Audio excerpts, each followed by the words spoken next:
Okay, so here we are again. um, I guess I will show you briefly some chemical things, and then we will get to nice examples. I hope you will like them. I have collected everything I know where you can meet pH here, there, and everywhere. So let's quickly dash through the chemical part, and we will get to the fun part. Okay, so here are just some points that connect whatever we know. So at the moment we know that acid is something that is able to donate a proton. Well, what does it mean? So if it so easily gives away a proton, if you give away something quite easily, it means that you are happy to live without it. The same thing is true for the acids. So if some chemical is able to give away this proton, it means that whatever is left, so it is stable without that proton. So it can exist without that proton without much, let's say, problems. And here are some examples how this is achieved. So what is happening right there? So the negative charge on the electronegative element stabilizes conjugate base. So you remember that conjugate base, it is what is left after the chemical gave away its proton. If this conjugate base is stable, it means that it is happy to live without that proton, and that means that the initial acid was pretty strong. Okay, so F minus is much more stable than CH3 minus. So you will probably not see this anywhere, but F minus pretty okay. pKa of ammonia is much greater than pKa of water. It's about 33 compared to 15.74. That's because oxygen is more electronegative than nitrogen. So you remember the stronger the acid, the lower the pKa, because we have that strange scale with minus logarithm to minus logarithm base 10, so that's how it looks like. I showed you a lot of examples, so the lower the number, the stronger the acid. And here are some examples with pKa's written down, and here you see what happens. So here I have water, I have just one oxygen and hydrogen attached to that oxygen, and it has some pKa 15.74. Here we have carboxylic acid.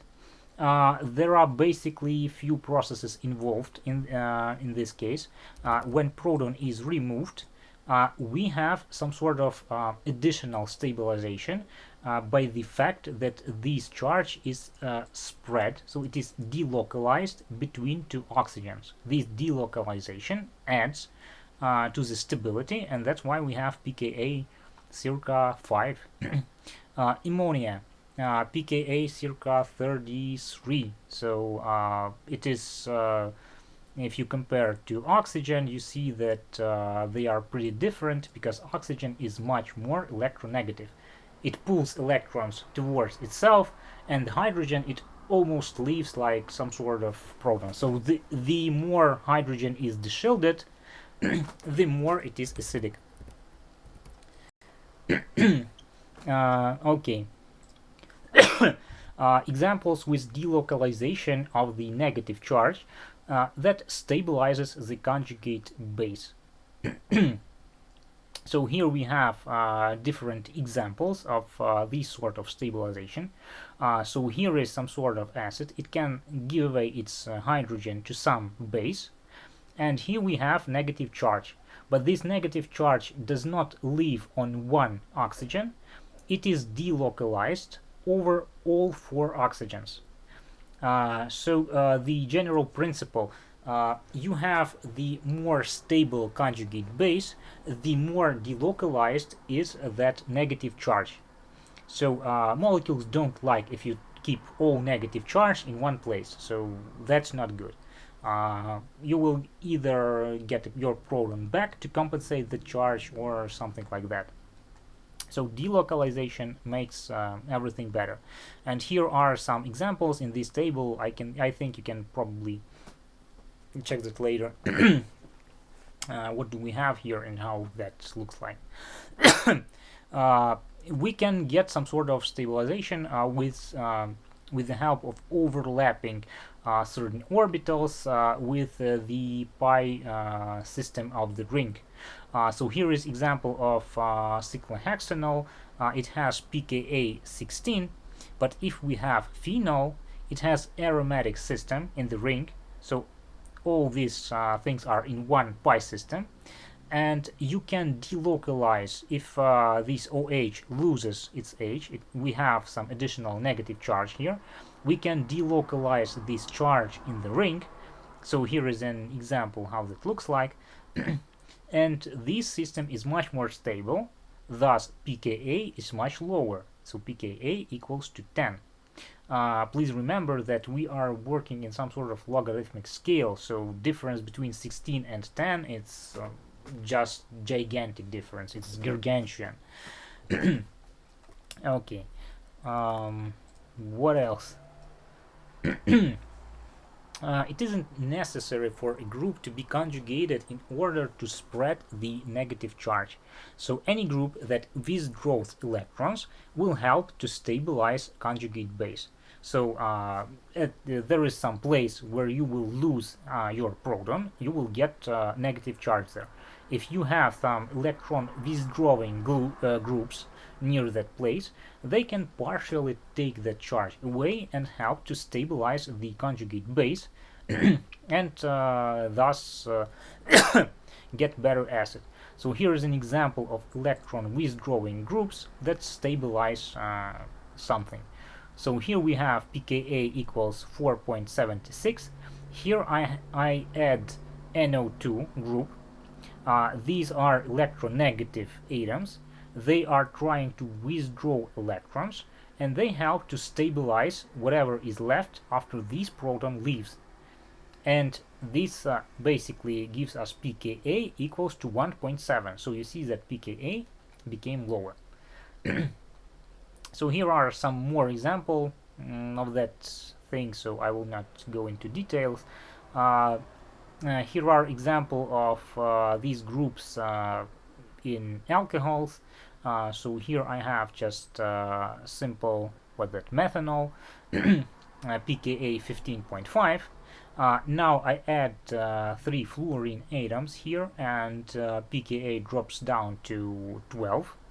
If I add few groups CF3, you see that pKa drops even more to 9.3. And if I add even more electron withdrawing groups, pKa drops a little bit more. So we have some electron withdrawing groups. They help to delocalize the charge or somehow stabilize the overall, stabilize the conjugated base. And of course, such inductive effects you may expect that they become less significant when the electron withdrawing group gets farther away from the negative charge. So here's an example of some acid. What that 1, 2, 3/4 of butanoic acid, and here I will add electron withdrawing group, so some chlorine atom at different places, and you see that the farther the chlorine is from the place where we lose the proton, the higher becomes pKa, so the less efficient is this electron withdrawing group. What else? Hybridization also may affect pKa. You remember, I hope, from my previous lectures that we may have different hybridization, for example, hybridizations, for example, on carbon atoms. And the more hybridization has S character, so you know that if you have sp3 hybrid orbital, and if you have sp hybrid orbital, so sp hybrid orbital has much more S character than sp3 hybrid orbital, and this S character means that electrons are more tightly held to the carbon atom, and this means that proton is more acidic because electrons are more pulled towards the carbon atom. So here you see example of ethane. It has pKa circa 50. Of course, we can't measure this thing. These are some sort of estimates. What if I create a double bond? Oh yes, here's a question for you, for you not to sleep. What is the hybridization here? sp3. Yes, that's sp3. This means that that electrons in these bonds are somewhere between C and H. But if I look at hybridization, let's say here. So what's this hybridization? sp2? Yes, sp2. So it has a bit more s character. So electrons will be a bit more pulled towards the carbon atom. That's because we have a bit more s character of this bond. And here we have what kind of hybridization?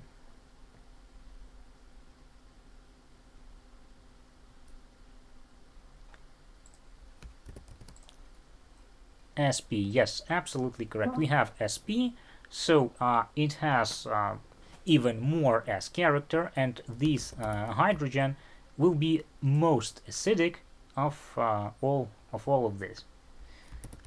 Here are some examples when long pairs are taking part in this sort of hybridization. So I will not go into that, but here we have it. And here are some examples of all that interaction. So the more s character an orbital has, the more it holds onto the electron on it, and this makes different acidity for the for the hydrogen atoms. So here are examples how that basically works. Aromaticity can stabilize the anion, and there can be some cases. I really like this one. So cyclopentadiene, it has pKa at around 15.5. But the interesting thing is what? So we have this sort of ring. It's more or less planar. But how many electrons do we have here in the pi system on this ring?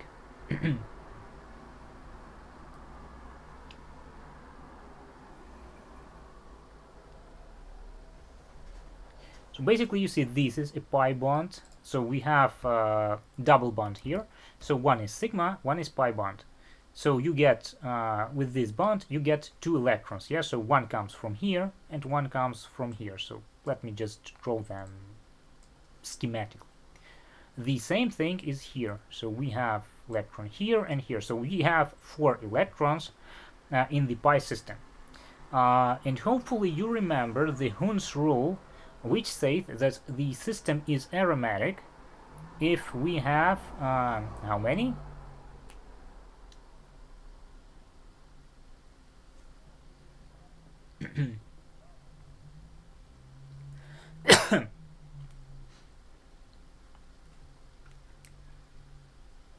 Basically there was something like 2n plus 2, yeah, and the number should be 6. We have 4 electrons here, but now please look carefully. What happens if this proton leaves? So it just goes away as an H plus. What is left behind? 2 electrons that were making this bond. And now these 2 electrons may be delocalized in the ring, and we will have 6 electrons in the ring. That makes it aromatic, and especially stable. You can compare this pKa to other substances that have cyclic structure but are not aromatic. So you have pKa circa 36 and 62 for these types of rings. So this is not planar, and this is anti-aromatic. So it's even more unstable when this hydrogen is leaving.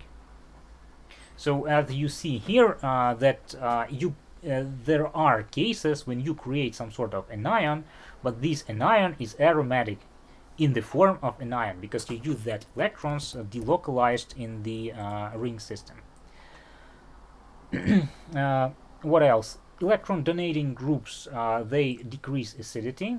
Well, pretty reasonable assumption, because if we want somehow to avoid keeping all the negative charge in one place, we definitely don't want to add some electron donating groups, because they will add even more charge there. So so here are some examples. Let's not go through that, just basicity. Really, this thing is the same as the acidity. We just use a little bit different measures. So we simply look at the pKa value for the neutral conjugated acid. So so here is the conjugated acid, and we are trying to use its pKa to quantify how strong is the base. So the higher the pKa of the conjugated acid, the stronger the base. The lower the pKa, the weaker the base. You may see that to avoid some sort of confusion, people use often this sort of designation, pKaH. So it's not the pKa of the base, it's the pKa of the base with the hydrogen atom attached to it. So this is a conjugated acid.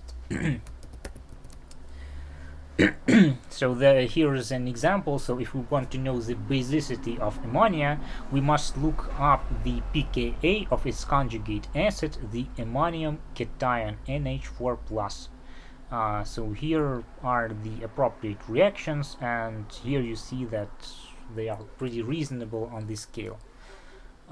Factors that affect basicity are almost the same as the factors that affect acidity, just they work the opposite direction.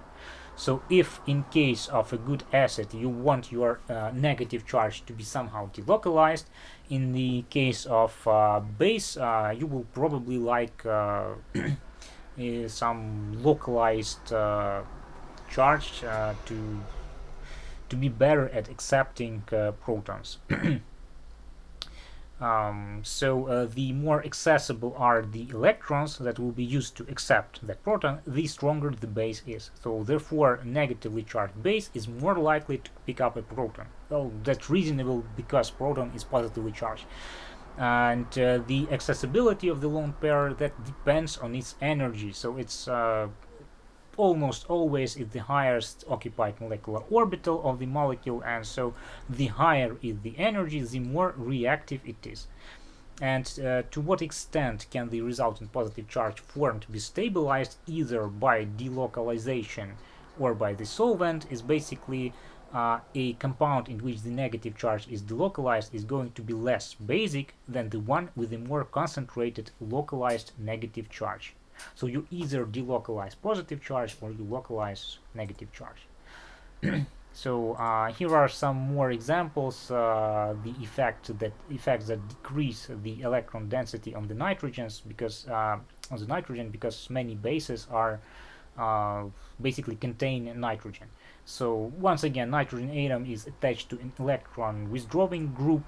What that means, that withdrawing group, it takes away charge, so you have less negative charge on the nitrogen, so that will be not so good base. So a good base wants concentrated negative charge in one place, so that protons will like to get to that place and attach there. And here are some examples what happens when you are trying to withdraw that negative charge and so on. Okay, I guess we are ready for the fun part of the lecture. I have collected some sort of examples of where you can find usage of the pH in chemistry, in biology, and what can it tell you overall within this field. So let's get through. The titration. So I have shown you some sort of curves of the titration. The main idea is that you can use that in lab to measure some sort of a concentration of different substances. So you can titrate the acids with bases and so on, and you can measure what is the concentration of whatever you have in your flask.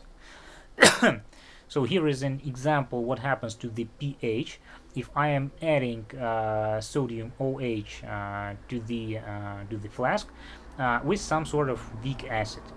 So first of all, we see some really small changes in the pH, or what's that? No, this is titration of strong acid with a strong base. So I'm sorry. So we have some H-chlor, so hydrochloric acid.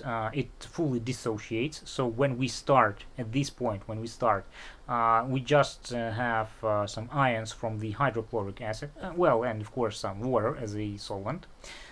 When we start adding sodium OH, it dissociates, creates many OH minus. These OH minus immediately consume some of the H pluses, and we see that pH starts growing just little by little. But at some point, H plus will be completely neutralized. So here pH will be 7. And you see that when we are getting here, it starts growing rapidly. That's because of all that logarithmic scales and so on. And then everything is consumed. You are still adding some sodium OH, and you get your pH even higher and higher, until that gets to some sort of pKa or something for the sodium OH. So here is the equivalence point. Here is an example of titration of weak acid with the strong base, and titration curves, this is the plot on the right, that are overlaid for different acids, acids with different Ka. And here you see pretty similar picture. So once again, we have some sort of solution before the titration, so something has dissociated, something did not. When we are adding OH minus, it converts some undissociated acid into its dissociated form. It just takes away protons from the undissociated acid, so this is this part. Then acid is completely neutralized. Here is the equivalence point.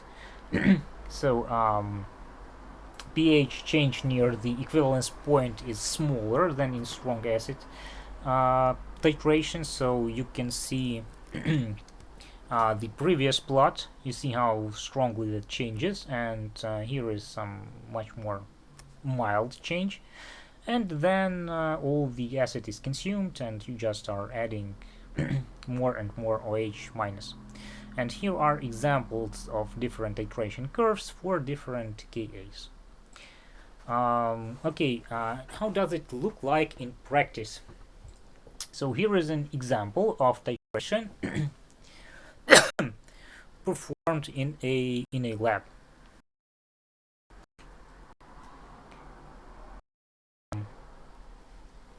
Okay.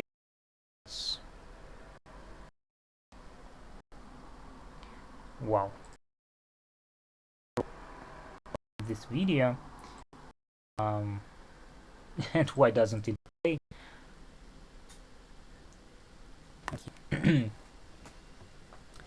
Okay, I guess something, once again, some technical problems. Let's try again. Oh my god. really wrong with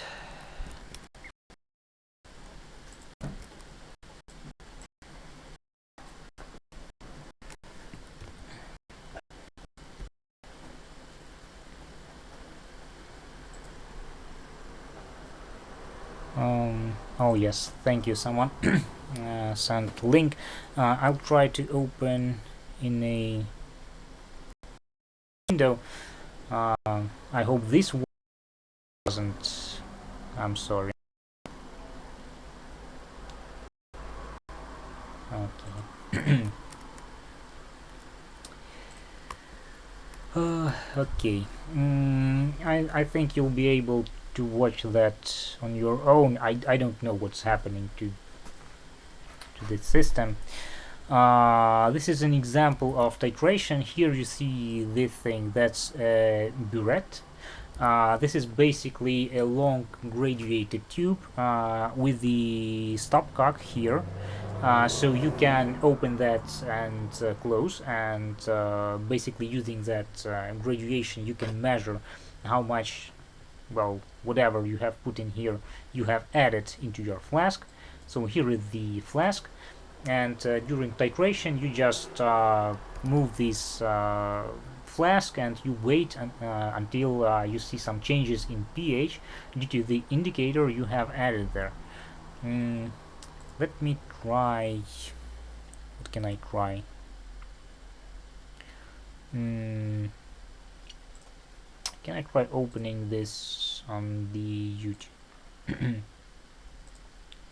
Let me try. If that fails, I really don't know.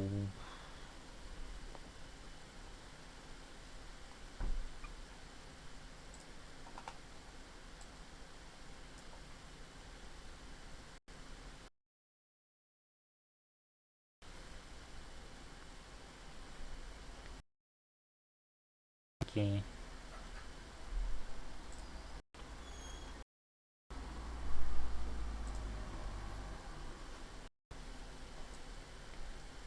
Maybe let's turn off this thing and relaunch.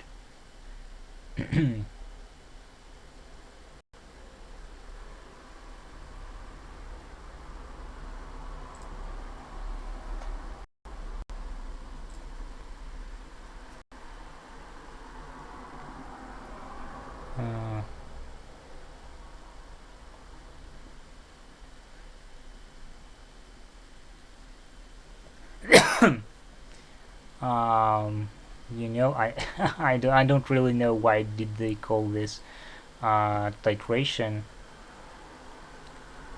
Well, regarding threefold or maybe it's fourfold, it may come from the Greek tetra, four, but why it's here I'm not really sure.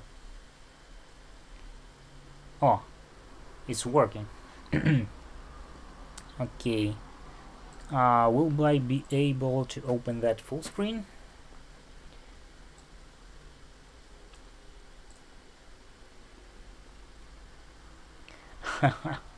Nobody knows. Okay. Let's check it out. So once again, you see adding, I'm not sure what he's adding, probably some base to the acid, and here he has a flask with the acid and an indicator. So he moves around this flask, and you see that color is, let's say, trying to change, and at some point it changes.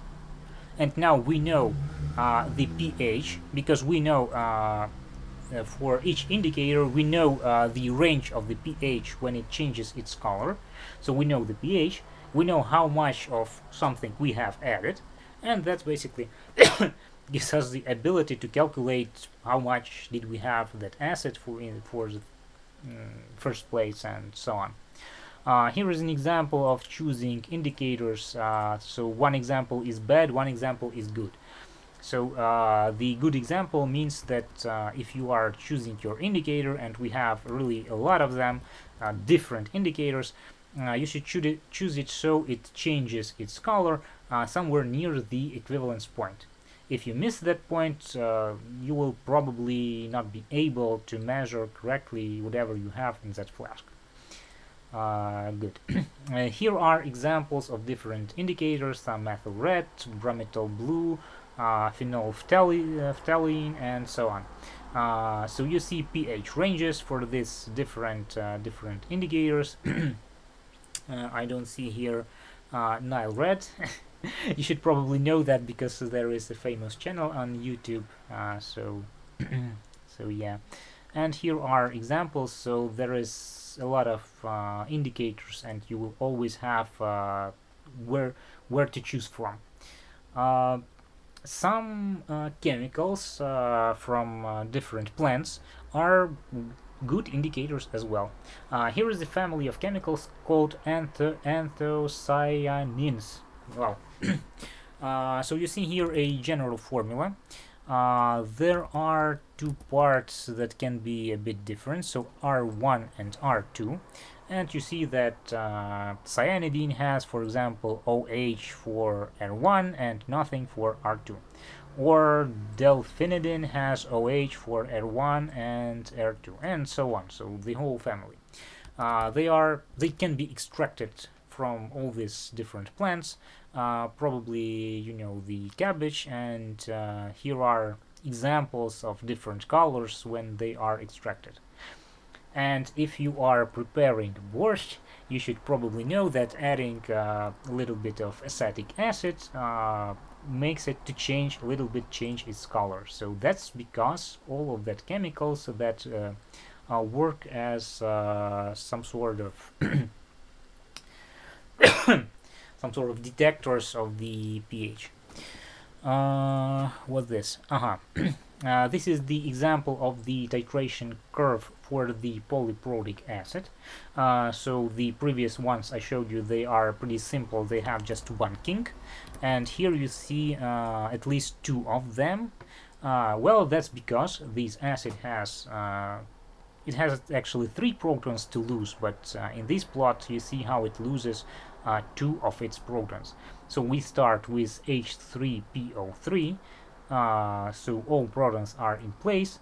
When we get here, we have it's half dissociated, so it's in form of H2PO3 minus, so 1 proton is lost, and here we lose 1 more proton, and we have HPO3 2 minus.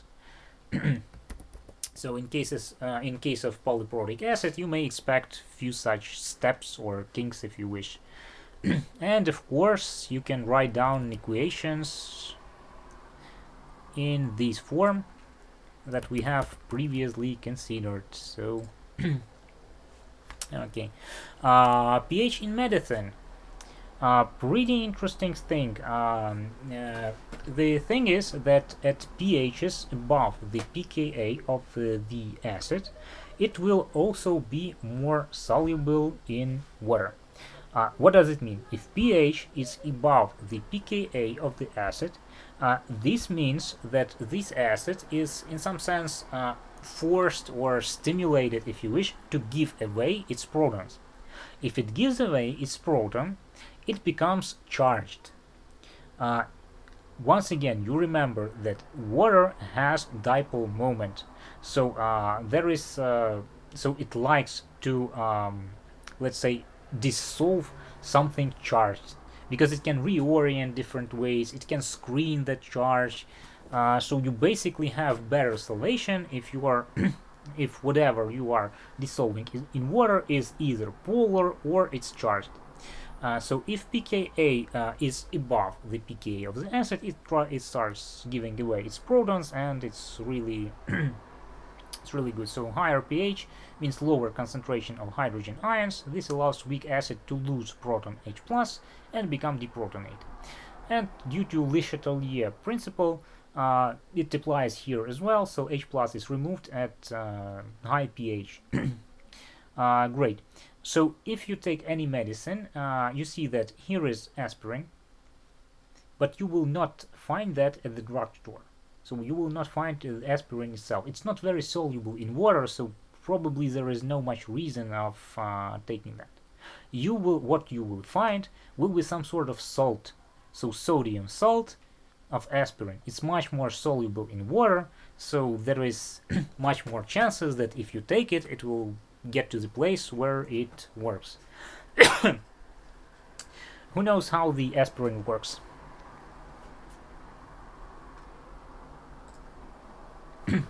Nobody. Okay, that's a sort of inhibitor of the cyclooxygenase. So it stops the process of creating of prostaglandins and so on. Okay, so let's not get into that. The same way organic bases such as amines can be dissolved by lowering the pH. So here you see two forms, and one is much better soluble than the other one. What else? Cellulose acetate phthalate also has a few other names. But what is the interesting part here? So you see there are some chemicals that disaggregant. Yes, yes, you're right. It has. It has. So if there are some problems with blood clotting or so on, there may be some concerns regarding aspirin. So whether you might take it if there is some need, or you better avoid it if you have some different type of problems. So yeah. Okay, so what's the catch here? So this is a polymer that is commonly used in the formulation of pharmaceuticals, such as enteric coating of tablets or capsules for controlled release. What does it mean? You may have some medicine that should work not in the stomach, but somewhere in your small intestine. What is the problem? If it gets into the stomach, it's quite acidic environment. So I guess in stomach you get pH something around 1 or something like that. So it's pretty acidic, and your chemical might not survive there. So what to do? These guys have, I guess, some ingenious idea. They create a coating from a polymer that contains something like this. So you see this N, which means we have a polymer, so many such monomers are collected together, and you make a coating, a coating out of there. Now, check out this thing. So what's that? What do you see here? A carboxyl group. Yes, this is basically some sort of acid. And depending on how many these groups you have there, you can regulate the pKa and all the rest properties. Now, what does it mean? If this thing gets into an acidic environment, so for example in the stomach, where pH is around 1, would it like to dissolve there?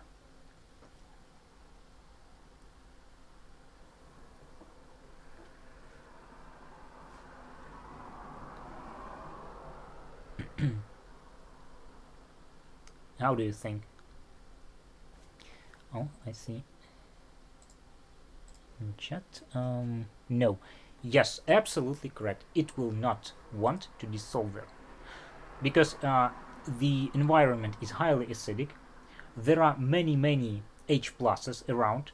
So this chemical would not like to lose its proton. It will acquire no charge. Yes, absolutely correct. Proton pumps add some protons to the stomach, so that's why it's so acidic. And so this will not get any charge, and it will not like to dissolve in water. But when we get to the small intestine, jejunum, or even ileum, the pH changes drastically. So from the acidic pH, we get to basic pH. So now pH is higher than 7. In these conditions, this part would like to lose proton because it's acidic and it is now in the basic condition, so it will try to get rid of its proton. It will acquire negative charge, and charged things are good dissolving in water. So coating of your tablet will dissolve in small intestine. It will just pass through stomach and dissolve there. So if your medicine should work in small intestine, that's perfect, because you get the dissolution of that coating and coming off of that medicine in the right place and in the right time. So I guess this is pretty ingenious idea. I really like how that works. So you have all that acid-base things and Le Chatelier equilibrium, and that all together gives you such an interesting idea. So you can coat your medicine in something that has certain pKa and wait for it to work in the exact environment where you expect it to work. So that's great, I think. Okay, what else? So charged compounds can be separated by acid-base extraction. The same idea of the solvability changing under the changes of the pH. So for a neutral weak organic acid, HA, anionic part is more soluble in water than neutral acid. So neutral acid is more soluble in organic solvents, so that are not, let's say, charged or polar, not in the non-polar solvents. Let's say it this way. Yeah. And the same thing we have here. And here is an example of separating a mixture of benzoic acid and toluene. So we dissolve the mixture in some sort of organic solvent. We add aqueous sodium OH, shake the mixture, and separate layers. That's all. Why? Because under the action of sodium OH, what do we have? So this thing does not react, so it stays as it was. And here we have the group that will give you H+, and basically acquire a charge, minus charge. So this thing is charged, it will be great soluble in water, while this thing stays insoluble in water. So now you can separate layers and get one chemical from another. And I guess here is an example how that's performed. I guess here some different chemicals are used, but believe me, the process looks pretty the same. So here you have a separatory funnel. So this thing is called a separatory funnel. It looks like some sort of funnel that can be kept from the above, and has once again some stopcock in here below. So here it is. And now you see how that works. So you add your liquids in here. You should mix them and wait for layers to separate. Here is just some sort of food coloring is added just to visualize the process for you, because it's not really good visible on camera. Yeah, so here is an interesting part, so don't forget to open and close it when you are turning that around, because if some gases are forming, you really don't want that thing to explode in your arms. And the last part, you saw that when layers were separated, we can just drain the lower layer and leave the upper layer in the separatory funnel. So here you see that layers are separating at the moment, and when the things settle down, you have fully separated layers. You can just open the stopcock and you can remove the lower layer and leave the upper layer. So what is basically happening right now? So we are removing lower layer into the flask, and that's what we have. Good. pH in analysis.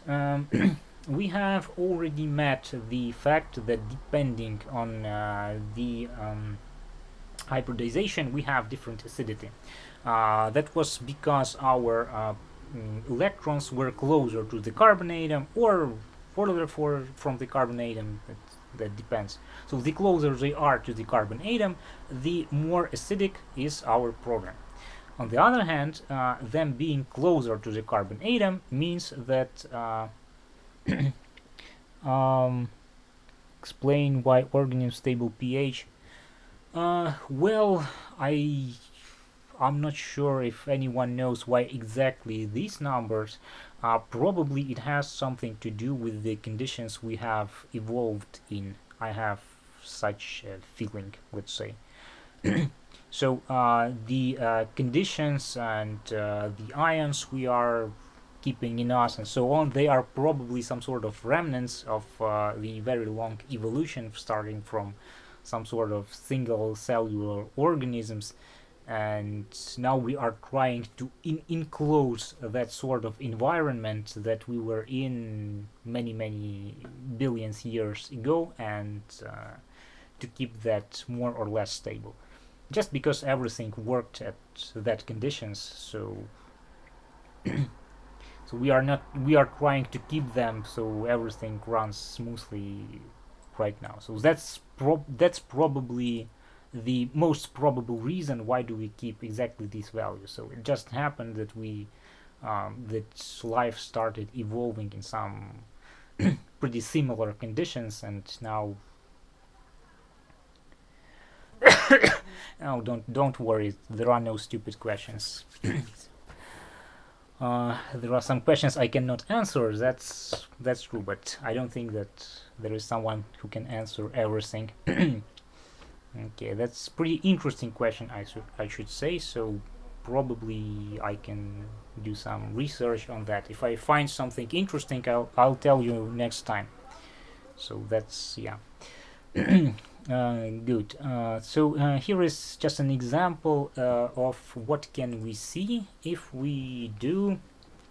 Okay, here is a tricky question for you. In the previous lecture, we considered few different types of instrumental analysis. So mass spectrography, what was there? Infrared spectrography, NMR for C13, NMR for H1. So which of these methods do you expect to detect the acidity of the protons? Well, or at least the acidity will influence whatever you see there.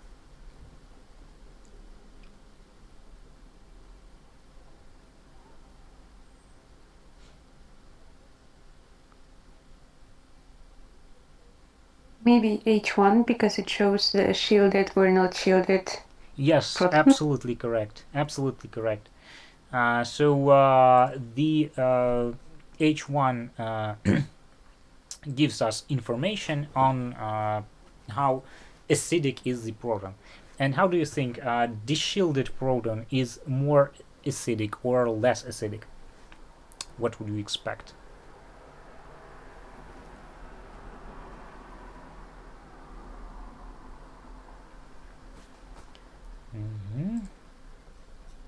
More. Yes, absolutely correct. It will be more acidic.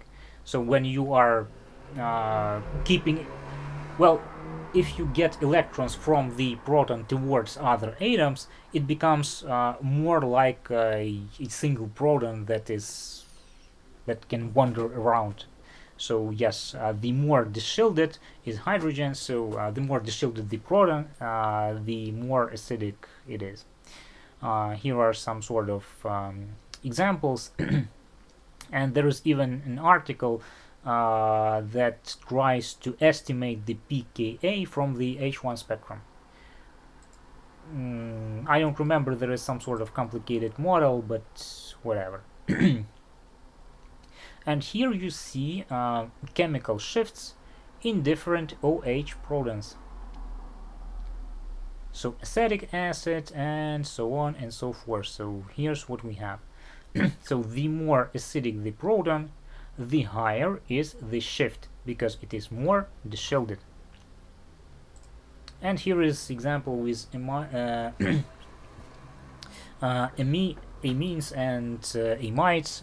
They show a big variation, as you would expect from the variety of functional groups involved, and there are some examples summarized below. So amides are slightly acidic, and amide protons resonate at quite low fields. So p-roles are special. So here are examples. So you see here amines. Here are chemical shifts from for these hydrogens, 3 and 6. You see that 6 is higher than 3 is because you have here that ring, and you can somehow stabilize the negative charge into that ring. You can delocalize that negative charge into that ring, so that's why you have more acidic protons and you have a higher shift. And the same thing, you can go through all of these chemicals and basically find some reasonable explanations. Why do you have more acidic some of the protons, and why is the chemical shift is bigger. So once again, you have the ability to delocalize negative charge here, and you have an electron withdrawing group. So some interesting things are happening. And here you see the pyrrole. This is the molecule that we have considered. We have counted electrons there, and I told you that when you remove the hydrogen, you get 2 more electrons to make all this system aromatic. So that's basically the pyrrole. Okay. pH in analysis of, let's say, proteins and so on. You see that amino acid contains both acidic, its carboxylic acid fragment, and basic amine fragment centers. So the isomer on the right is called the Zwitter ion. So here it is. So here is a Zwitter ionic form, and here is a non-ionic form. What happens in the solution? Depending on the pH of the solution, you will get different states of these amino acids. So here is an example. So here we have a Zwitter ion form, and with some sort of Ka, it will transform into this form. So it just acquires 1 more hydrogen, or it may transform into this form. So if you look carefully, so what is this form? It lost 1 hydrogen here from this group, from the carboxylic group, and it has acquired 1 hydrogen here in the amine group. So here it is. If you get 1 more hydrogen here, you get into this form, so positively charged. If you lose hydrogen from here, you get to the negatively charged form. The isoelectric point is the pH at which a molecule carries no net electrical charge. So once again, net electrical charge. So this form has 1 minus charge and 1 plus charge. If you add everything together, you get 0. So 1 minus, 1 plus, 0 in total. So this is the exact form that you will see at the isoelectric point. Here you have the overall charge plus, and here you have overall charge minus. Here is an example of the titration performed. So here you see some shaded boxes. They represent areas where it's buffering. It has the highest buffering capacity, but it doesn't all really matter, because what I want to show you, here are some more titration curves. This is just a reminder that amino acids, they may have some sort of group. Yeah, so amino acids, so they have acidic group, they have amino group, and they have something more, and that something more may contain some additional charges depending, well, on the situation. So here, and there will be more pKa's and so on and so forth. But once again, we may have some isoelectric point in these cases as well. Why am I so concerned? So these are titration curves for the glutamate and histidine, and the pKa of the R group is designated as pKr. Okay, what's so interesting about it? If you combine these amino acids into a protein, well, you get something long, but all these groups, all these R groups, are still there. And if they can acquire charge under certain pH, they will acquire that charge. And this can be pretty there is some pretty interesting method that uses this ability of the proteins. It is called isoelectric focusing, so also known as electrofocusing, and this is a technique for separating different charged molecules by difference in their isoelectric point. Well, first of all, that is applicable to proteins because they are the molecules of interest, but anyway, if you have something that can gain or lose some charge depending on the pH, so it acquires charge or it loses that, you can use this technique or something similar. So how does that work? This is well, machine, the so-called gradient mixer.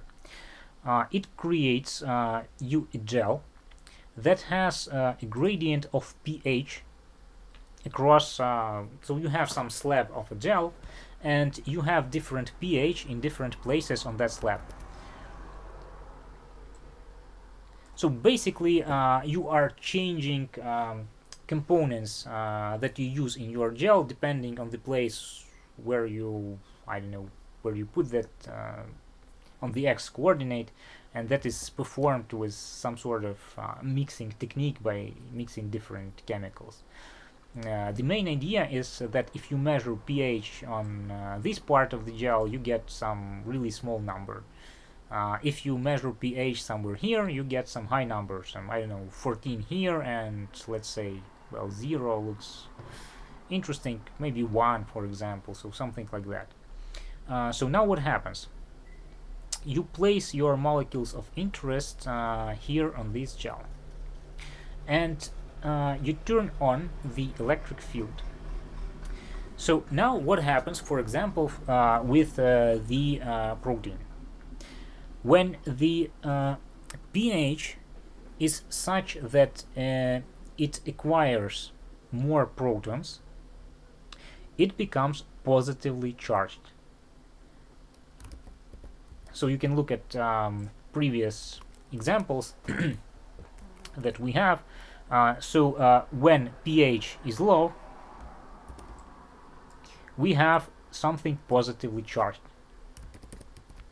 So if we connect our wires in such a way that we will have positive, well, electric field will be goes from positive to negative, so it will go from here to there. It will basically make these proteins to move right.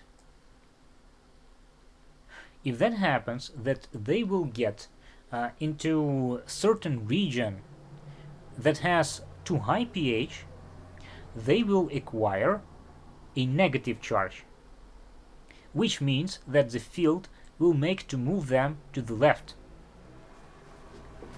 Now tell me, when do they stop? Or they don't?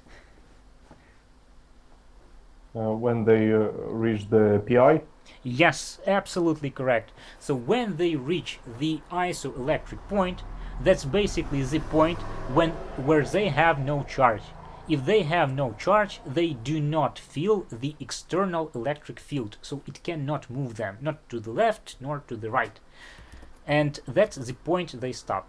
So basically, if you have different proteins with different isoelectric points in some sort of mixture, putting them in this system will make them to separate. So you will have separate blobs for each of that proteins.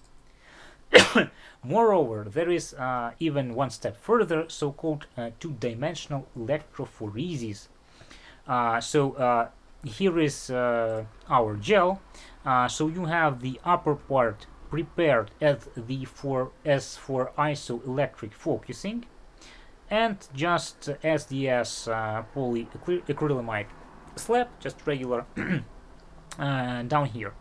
First, you turn on your field horizontally, and you make your proteins to separate by the isoelectric point. Then you turn that off, and you turn your field vertically, and then that makes your proteins to separate, basing on their size, some other properties that influence how do they move in the gel. So the bigger or the heavier the protein, the slower it will move, and so on. So you have some sort of double separation that gives even better result. So here is an example of this sort of experiment. I know it looks a bit messy, but that was the best I was able to find on the internet. So here is basically the technique of separating separating proteins. Well, you can separate that way, maybe some different molecules. Whatever you need is that they have some isoelectric point, they are charged, and so on. So nothing really special. Okay. Okay, we still have time, so I can still show you some more interesting things. pH, the kitchen. I hope you heard about the so-called Maillard reaction. If not, it's not a big problem. So this is a chemical reaction between amino acid and reducing sugars to create melanoidins, the compounds that give brown food its distinctive flavor. So here is an example of this reaction. So here it goes. You see this R, this means that this is some part of the protein, so this R is something very, very big, but we don't care. We see this thing. This is a so-called nucleophilic attack. We will talk about that in the next lecture. I will show you some sort of mechanisms and so on. What really matters? Matters that nucleophilic attack means that you have negative charge on the oxygen and a little bit positive charge here. So this thing, this carbon atom, has some slightly positive charge. So these electrons on the nitrogen, this electron pair, they of course have negative charge. So they are pretty willing to get to here and create a bond. And here they basically create this bond. Now, what's my point?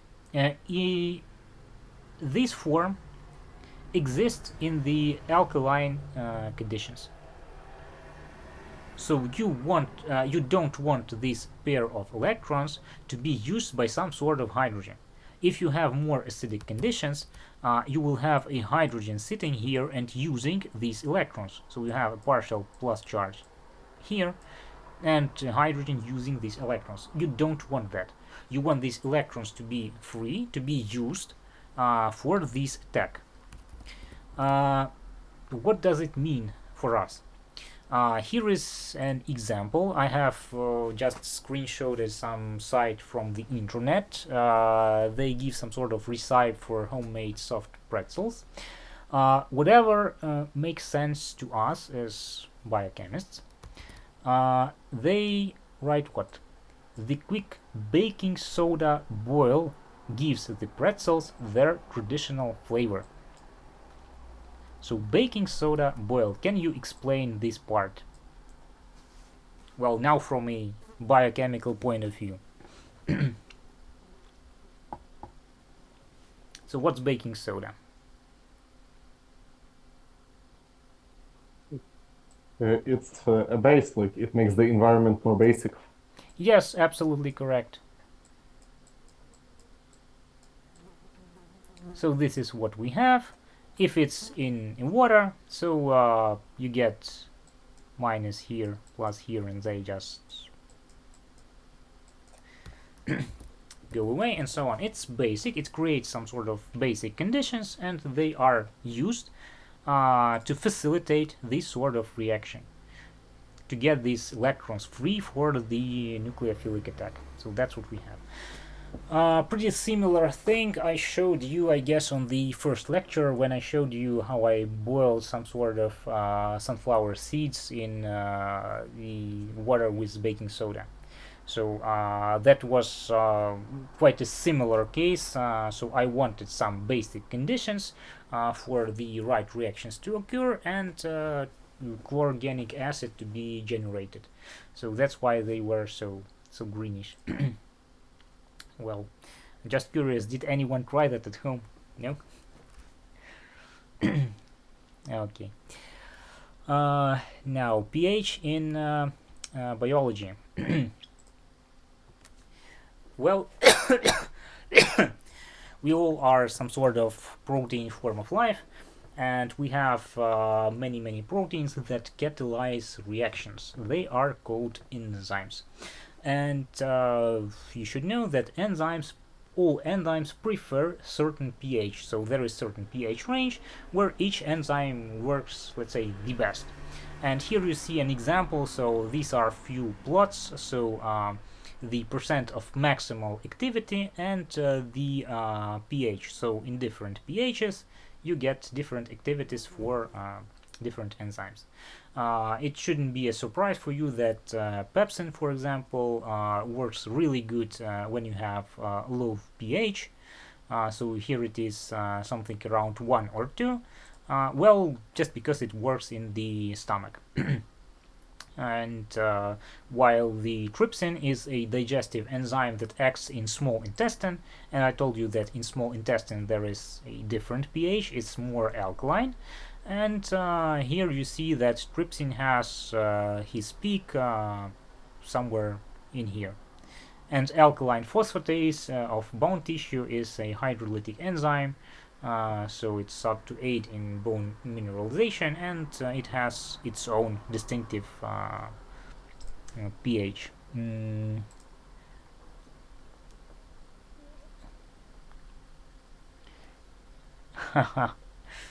Okay. Yeah, you should definitely try that. It was much more simple than I thought. It took some time for them to get that greenish color, so as I remember, I boiled them and left them overnight, and the next day I saw that they are pretty green. Maybe you can find some better way to do that. Okay, some more pH in the biology. Here is the effect of the pH on the hemoglobin. Just small recap about the hemoglobin. Here you see this notable protein. It carries oxygen for us. You may already know that it has these 4 hemes. So that's why hemoglobin, because it contains some non-proteinic parts like these hemes, and these are iron ions. What is interesting for us, so the things I will show you have something to do with that. First of all, so-called cooperativity. The thing is that the more oxygens are already bound to the hemoglobin, the more it is willing to accept one more oxygen. So this is performed basically due to some changes between different states. And here I will show you, well, video, I guess, how that's performed. Just what I want you to know, there are 2 states. So R state, or relaxed, that's the heme is planar, and the iron 2 plus inside porphyrin plane, and it has a high oxygen affinity. In the T state, or tense, it is the iron ion is pulled out of the plane. Salt bridges, they lock the structure, and it has low affinity for oxygen, so it doesn't really want to accept oxygen. It's more like giving it away. And the protonation, it shifts equilibrium towards the T state. So when you have many protons, they protonate and they shift to the T state when it has low affinity for the oxygen. I'll explain in a moment why do we need that, but now I want to show you some nice video. So here you see hymns, you see all these chains, and this is what happens when the oxygen goes away. This is a part of the cooperative effect. So when oxygens are attached and when they are detached, it is in two different states, so there is different probability to get one more oxygen. Here is another video. This is tense state to rigid state transition. This transition is facilitated by adding oxygen. So once again, this is about the cooperative effect of the oxygen. We will get to the pH just in a moment. So here is our hemoglobin, and when the oxygen starts attaching, you see that it changes its conformation. Good. Here is an example of that binding, how it looks like from the, let's say, close distance. So here is the oxygen, and here it binds to the iron with creating some sort of coordination bond. This is basically an example. Let me see. These on the right, you see two states. So state without the oxygen, so this ion is a little bit out of the plane, and state with the oxygen when this iron is in the plane of the porphyrin ring. So here it is. Additionally, this oxygen is stabilized with some histidine residues, so you see this hydrogen bonds formed. So that's the case.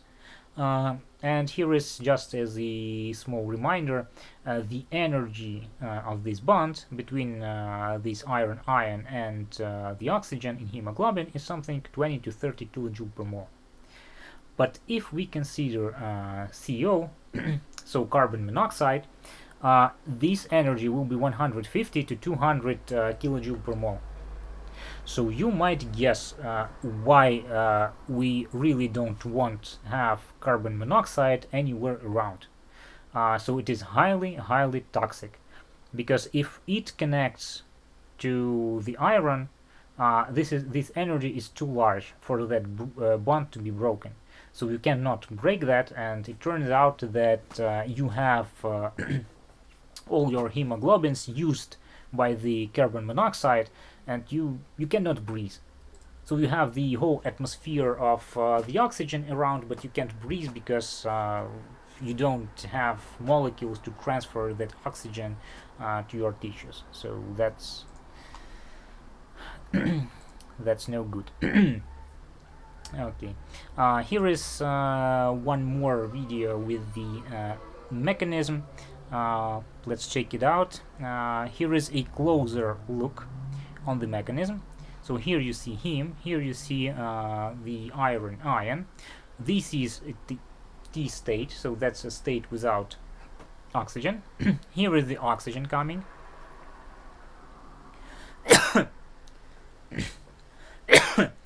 And everything is changing into the R state, and here it goes away. Once again we go to T state. Okay. What else? Now the things come to the pH. Well, first of all, you see how this is the curve that shows you the percent of binding sites that are filled depending on the pressure of the oxygen. How do I explain that? You see, this is some sort of random process. So independent how many we have that sites on one molecule, there is some probability that something will attach to that site and probability it will not. If you have a large pool of that hemoglobins, I don't know, millions and millions of that proteins, some of them will have 4 sites filled, some of them will have none sites filled, some of them will have 3 or 2 and so on. And you can calculate the probability of a random site of a random protein to be filled. And you get this sort of curve. This S-form shape is basically caused by the fact of that cooperative binding. So if there were no cooperative binding, you will have a pretty different shape. So this S shape is result of that cooperative binding. Good. Now, when we are adding pH into our, let's say, equation. So what happens now? This pH influences the ability of these the hemoglobin changing between T and R states. So you remember, so if we have low pH, which means many hydrogens, it is more likes to be in the T state, and in the T state it gives off oxygen more easily. Now, when it this is called Bohr effect, but what I'm about, when it transports oxygen from the lungs to the tissues, what happens to the pH?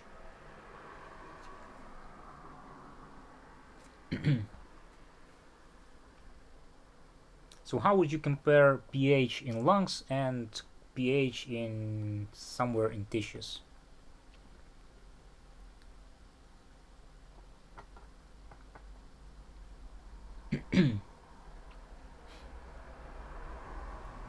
Okay, let me give you a hint.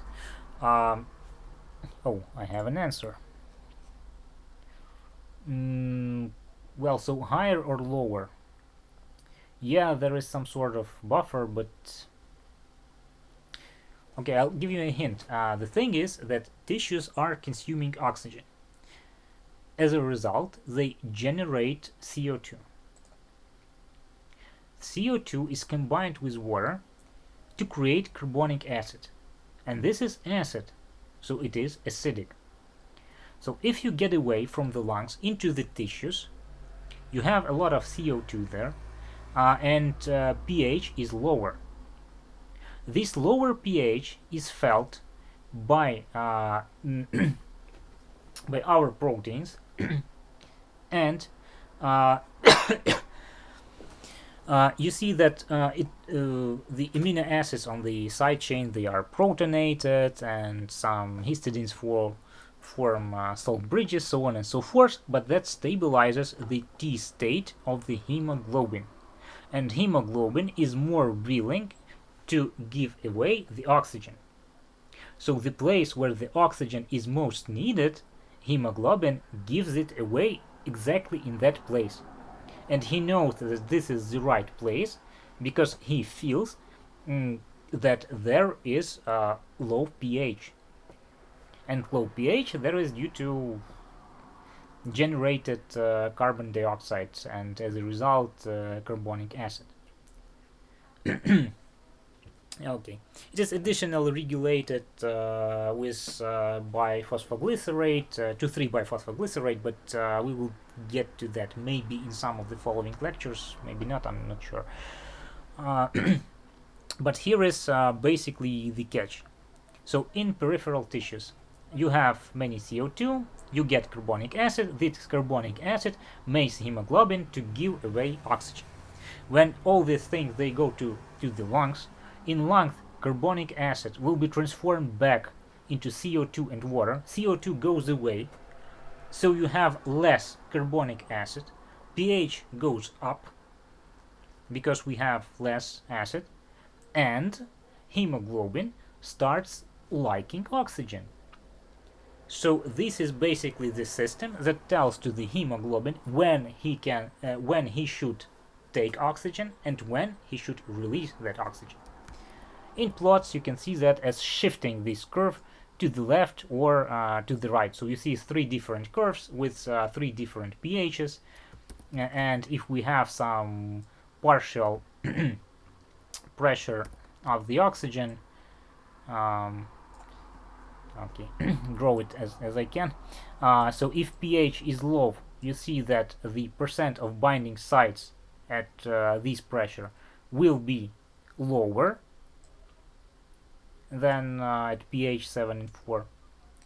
That it is lower, this means that if it had some more oxygen, this oxygen will be given away to get to this value. When it gets to the lungs, so when hemoglobin is in the lungs, you see that at the same partial pressure, the percentage of filled sites is expected to be higher. So it has more probability to attach oxygen than to detach it. So that's how that works. Okay. Okay, is that more or less understandable? I hope. Okay, I see no questions, then probably yes. So we are almost done for the lecture. Yeah, I guess there is that's homework. Okay, we'll just dash through a few more examples and that will be it. Here is just some sort of reminder for you. The thing is that in some early stages of life we have a different hemoglobin. It's called fetal hemoglobin, HbF, and it's structurally different from the adult hemoglobin. And when we are born, we are basically recycling that old hemoglobin and synthesizing new hemoglobin. The fetal hemoglobin, it has a higher affinity for oxygen because the fetus should somehow take that oxygen from the mother's blood, so it should have higher affinity to oxygen than the adult hemoglobin in the mother's blood. So that's the case. When we are born, we don't need that anymore, so we are recycling all that. And if you ever heard about the neonatal jaundice in newborns, that's basically the result of the massive recycling of all that things and generating bilirubin as the byproduct of that recycling. And since some metabolic pathways in the liver are still immature, that may cause some sort of jaundice. I don't think it's considered serious by no means, so that's just what happens, just biochemistry. One more interesting thing, we have not only the Bohr effect, but we have the root effect. It is seen in fish. So most fish, they have multiple types or of the hemoglobin, isohemoglobins, that are adapted to varying oxygen levels, and they have different affinities. But actually what I want you to show is this sort of effect. So Bohr effect was shifting this curve to the left and to the right. So here is the Bohr effect, and this is the root effect. It can shift this sort of curve down and cause some sort of massive release of the oxygen, basically independent on the partial pressure. And you might wonder, why do fish need this sort of thing? And the interesting part is that it helps them to swim. That's quite interesting. So here is a swim bladder of the fish. And well, depending on the species, there may be different, let's say, variants. But the swim bladder or gas bladder, it basically functions to modulate buoyancy and at least in some species it is isolated from basically anything. The walls of the bladder, they contain very few blood vessels and are lined with guanine crystals which make them impermeable to gases, except for the oval window and rete mirabile. And here is the scheme of the swim bladder and how that works. This is the gas bladder. Here you have this sort of rete mirabile, and here you have oval window. They function in a pretty interesting way, I should say. The thing is that you should somehow pump gas inside of the bladder and get it away from there. And this is that anatomic structure that basically pumps gas into the gas bladder, and this gas is oxygen. So how that works? The gas gland excretes lactic acid and produces carbon dioxide. This leads to dropping in the pH. The pH drops, and now what happens to the to the hemoglobin, to one of the isoforms of the hemoglobin? Due to the root effect, so not all isoforms feel this root effect, but fish have certain isoforms that feel this root effect. Independently on the pressure inside of that swim bladder, it will start releasing oxygen, basically adding this oxygen to the gas already present in the gas bladder. So this is a pump that fish uses to pump up its gas bladder. It's like pumping up a bicycle, I guess. And that root effect really matters, because if that fish lives somewhere really deep, there are really high pressures, and to withstand that pressure and still release some gas, you really need this sort of root effect. And this oval window is used to let that gas out. There is nothing really interesting, just some constrictor muscles that allow gas come into contact with blood vessels, and it can be absorbed with regular hemoglobin or whatever. So, so here is such an interesting mechanism of regulation. The other interesting feature, not stopping here, but this is some sort of counterflow that allows to have a really high pH here near the gas bladder, and then returning this pH to the normal values. It just works as some sort of pump when you are pumping your protons from one flow to another flow, and here you have concentration growing up and concentration decreasing on the way back. Really nice principle, often used in engineering. Was interesting, so we use that as well when we are building certain machines. It comes from the fact, so maybe you can think of it like if you have water that you want to boil that, and you want to have boiled water, and you boil the water, then you wait until it becomes colder, and then you think, well, I wasted so much heat, so I boiled the water, and then this heat was just wasted. But you can think of it, okay, I boil, I don't know, a cup of water, then I use that cup of water to preheat the next cup of water. So now I don't waste all the heat, but part of heat I have transferred to another cup of water that I can now boil by adding much less energy and get 2 cups of boiled water. And here is a really similar example. Yeah, these are just examples of releasing. This is some sort of relief valve for the oxygen. Since we have no time, I'm just skipping all of these. What I want you to show that you have never seen a proton, but you have tasted a proton. So we have certain receptors that basically react on the pH, and they are, of course, situated in our tongue. Here we can see them, all these anatomy. I think you can check that after the lecture.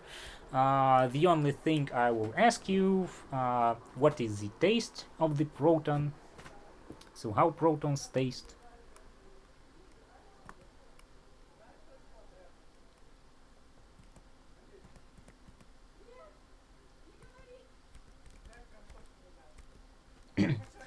I'm sure you have tasted them, so you know.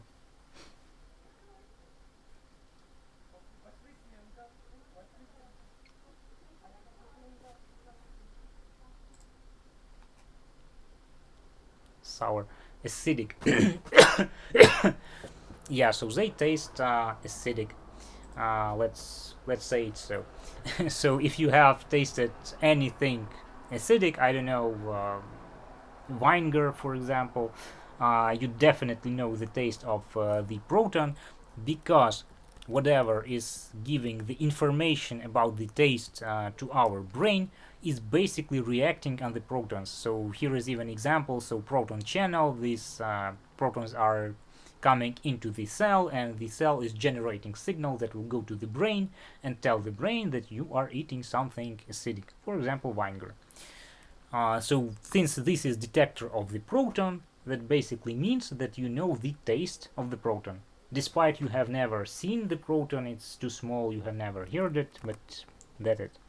And just the last thing to show you, there are some sort of chemoreceptors that are capable of sensing pH and are situated, well, some of them are situated in the brain. They are called central chemoreceptors. Here are some sort of anatomical features. It's too bad we don't have time to go through all of that. So here is the pons, and here you see all these all these centers, and here is the inspiratory area, and you see the chemosensitive area. So this chemosensitive area, it reacts to the pH and basically assumes that this pH is the result of the concentration of the carboxylic acid, that is result of how much CO2 we have in our blood. So basically it is primarily sensitive to changes in pH of the cerebrospinal fluid, and they are located in the medulla oblongata and in the near to the medullar respiratory groups, so dorsal respiratory group and ventral respiratory group of the respiratory center. So it tells you that it's time to breathe, because if you don't breathe you will die. Too much carbon dioxide in your blood. So here are once again some examples where it is all located and how these neurons are firing when something happens. So here is the case of control, and here is the case of acidosis. So when there is low pH, so acidosis, neurons start rapidly firing and tell us that it's time to do something. So here is an example how that gets how the pH is generated basically. So here we have blood, we have CO2 that can be transferred to the cerebrospinal fluid. Here it recombines once again with water, giving carboxylic acid, and here pH is measured. That's basically it. Okay, here are some examples of where blood vessels are, and serotonin neurons that are probably reacting to the pH. So you see that they more or less overlap. And there are few more receptors that detect the pH, and there are some baroreceptors in here, but they are not, I guess they are not shown. So on the aort we have aortic arch receptors, so they measure pH, and we have carotid artery, so these are baroreceptors, and there are receptors that detect pH as well. So I'm not sure why they are not shown here, but they are there. So here is carotid sinus receptors, so here they are, and they detect pH as well. And there is even so-called Cheyne-Stokes respiratory pattern that is characterized by repeated cycles of gradually increasing and then decreasing ventilation, altering with cessation of breathing apnea. And that is basically, it's often a result of some sort of heart failure or misfunctioning. So that may be the case, because the blood is not circulating rapidly, and it happens that you have acidosis near that receptor. They tell you that you should breathe, breathe, breathe, breathe. You breathe a lot, you have really highly oxygenated blood, and when it gets to that receptor, they tell you, oh, there is a lot of oxygen, so don't breathe. You don't breathe. It slowly moves because the heart is not doing its job properly, and after new blood comes, there is once again a high concentration of the carbon dioxide, and once again receptors are in panic and tell you breathe, breathe, breathe. Okay, so that's just for you to know. Okay, so I guess that's everything I have for you for today. So I'm sorry for taking few extra minutes. I hope you liked these all examples, and if you have any questions, please fire away. Well, if not, then probably have a nice evening and see you next week.